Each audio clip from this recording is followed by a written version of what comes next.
My name is HEIDARI. I was born in Tehran, Iran, and I born in a Muslim family.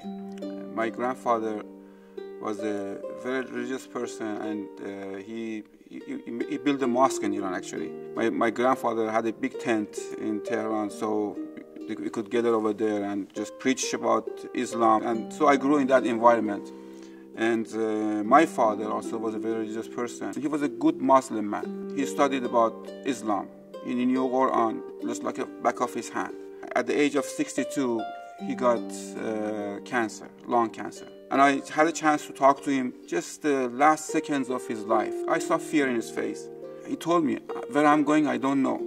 I believed in Quran, but today I think I don't know who I am, and I don't know where I'm going. And he died with no salvation. He died with fear. I became a drug addict, a very, very heavily drug addict, in heroin, opium, and smoking cigarettes, 3 packs of cigarettes a day.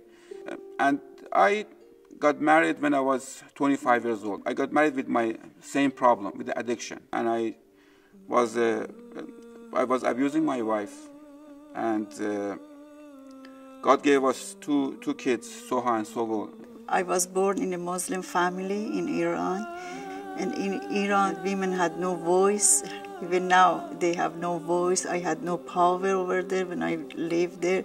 And I was 19 when I got married. And I thought I'm going to a home with my husband and get all the attention and everything because I was in love with him. It was totally opposite, and I was abused. My husband was on drug. Yeah, I was praying to God, to Allah all the time. I asked God, please come help me, and yeah, please do something. But most of the women, they have the same life as I did. I was born and raised in a very fanatical Muslim home. So from a very young age, I was taught, and I had to learn the different types of prayers. Being 5, I remember going to mosques, and I remember doing all the rituals and being suited. And at the same time at home, coming and seeing the war in my own home. And in the country, I saw things are going very bad. Before they were talking about that Islam is religion of peace, Islam is religion of this, religion of that. But when I saw them ruling over the country, I saw them that they are not doing it as they were saying it. It was different.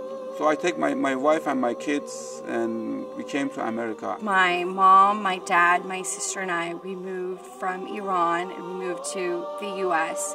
And we moved out here really for a better life, opportunity, hope, a better tomorrow.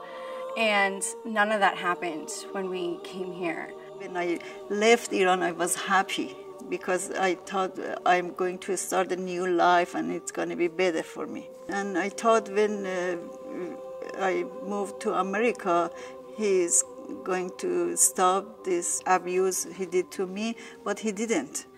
I remember coming to the United States when I was 6 or 7, converting people from Christianity to Islam. And yet the entire time I would go home and I would see Mom and Dad fighting. And I would see war. And I just would pray and pray, but God wouldn't answer me. I would pray to a God that never talked back. It was just such an abusive, sad home. My dad would beat my mom. He would push her against walls, and he beat her with an iron once. And it was scary, it was lonely, and I always remember growing up thinking, there's got to be more. It's got to be better than this. My brother-in-law, my wife's brother, he was in America. He was established here. Unfortunately, he saw the way I'm acting and the way I'm doing. We got into the fight with my wife, with him, so many times. I made my decision, and I said I want to get divorced with my 2 kids. I was very, very sad and angry, and lots of hate. I just had a hate against my brother-in-law and the situation, everything like that. And I make a decision to kill him. If you don't give my family back, then I'm going to do things in your family in Iran. So I hired somebody, my brother. I gave him money to go and step to my in-law, my wife's sister's husband. And then he stabbed a knife into his, he called him at the door. When he came, he just put a knife in his heart and said, "This is from Salar." And he almost got killed, actually. He almost got killed. It just was very close to cutting, sensitive things in his heart. After that, I got my family back. So they thought I'm serious, and they give my family back and say, okay, the court, everything is, they close the case, and my wife and kids come back to me. So it was me and my family, and with my drugs, addiction, anger, hate. It was very hard. I was getting kicked out of this house to another house, from that house to another house. My wife was depressed. I tried to kill myself 3 times, and I remember third time I took 300 pills. Life had gotten so bad to a point where I remember being 9 years old and having so many cuts on my arms that the school didn't know what to do. 13. Waking up in the hospital bed at a failed suicide attempt. Waking up a second time at 14. Unfortunately, I woke up a third time at 15. I remember one night, after doing my prayers and my rituals, I got on my knees and I looked up. God, please, just show yourself to me, Lord. I remember in the dream, a man came to me and he was covered and he had a gift. And he walked over and he gave me the gift. And I looked down and it was a book. And on the book it said, the Holy Bible. A few weeks later, some girls came and knocked on our door to invite my sister to church. I went. And when I was in that community of people, when they began to put their hands in the air and call on this Jesus, this name, I felt what I felt in that dream, and I gave my heart over. And my life completely changed. On the day of my baptism, my mom was there, and she was crying. She was begging the pastor and everybody there, please don't let my daughter do this. If she converts and she's not 18, we're all gonna go to hell. You're gonna send all of us to hell. It's a death sentence. I was in coma for 3 days. You know, when you're in coma and you want to wake up, you see something blurry. And yeah, I was seeing some 2-3 men. We call it mullah, or holy Muslim priest, and they were trying to take me somewhere. And Jesus came and said, no, leave her alone. I need her. Pastor Gary, it was a Lutheran pastor. He came to one of our relatives, talking to her about converting her to Christianity, just talking about Christianity to her. So she called us. She said, come over here and see what this pastor is saying. So I started asking questions. It took me 6 months, questioning. And he told me about my anger. He said, why are you so angry? So he said, okay, let's sit and pray. I said, okay. We just sat down and he prayed. He prayed, said, just close your eyes and just bend your head and let me pray. And if you see any vision, you tell me. I just closed my eyes and he started praying. He asked me, did you see any vision? I said, yes, I see a vision. He said, what is the vision? I said, I see Jesus Christ, but not the way you see him. I saw a bruised guy on the cross with hairy face and bloody face.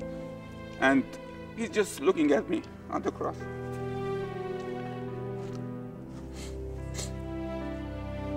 I described it to him, and he also started crying with me. He said, do you know why he's on that cross? I said, I don't know. He said, he's on that cross because of you. He said on that cross because he wants to heal you, and he wants to forgive you. I don't know what happened to me when he said that. A very huge weight on my shoulders just left me. I just felt so light and so peace. You know, I haven't had this feeling in my life. I ever hadn't this feeling in my life. I didn't hate anybody anymore. I just gave my heart to Jesus, and he prayed over me. In the morning, I just called Iran, the person whom I called to stab. They stabbed in his heart.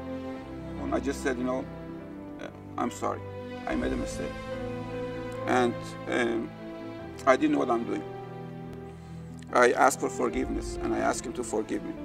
He was the one after my daughter Suha who got his heart to Jesus. And then I was happy because I said, okay, there is a way, and yeah, I gave my heart to Jesus. God delivered me from smoking cigarettes and doing drugs for 30 years. I tried so many times. I go to 3 different hospitals. I tried so many times on my own. I couldn't do it, but God delivered me from that drug, changed my chemicals, changed my totally new person, totally new person. After I gave my heart to Jesus and I stopped my medicine, only one night I said, no, I'm healed and I don't need anything. Actually, I threw them away to the ocean. I said, yeah, it's not belong to me, and I didn't take it. They had peace that truly surpassed all understanding. And I remember coming home one day and I just kind of was like looking around, and no one was fighting, and my mom wasn't being beaten, and my dad wasn't angry, and my dad wasn't, there was no rage. There was joy. There was happiness. And it was at that moment that I realized myself at 15 that this Jesus guy is real. And from that moment on, I decided myself that I too was going to give my heart to him, and I too was just going to be sold out and live for him for the rest of my life. And also the person whom I staff, he gave his heart to Jesus. His sons gave their heart to Jesus. His wife became Christian. My brother-in-law became Christian. Other brother-in-law become Christian. His kids have become Christian. They all become Christian, because of that, and they because of the change they saw in my life. Today we have hope. Today we have happiness. Today we have the Lord in our life. Today we serve a God who talks back to us. We Yes, serve amen. a God who hears us when we call. And I called Allah before. I called many gods. The only God is alive is Jesus. Amen. Because the only one who answered me, is the Lord and Jesus. Once I was dead, I was in pit of hell. God resurrected me from the pit of hell and put me on the rock, and He take the yokes off me and take me out of bondage, and He saved me and He cleansed me, and He's loving me. And the same power who resurrected Jesus Christ from the dead, He is in me today, and I'm loving it, and I'm just going with it.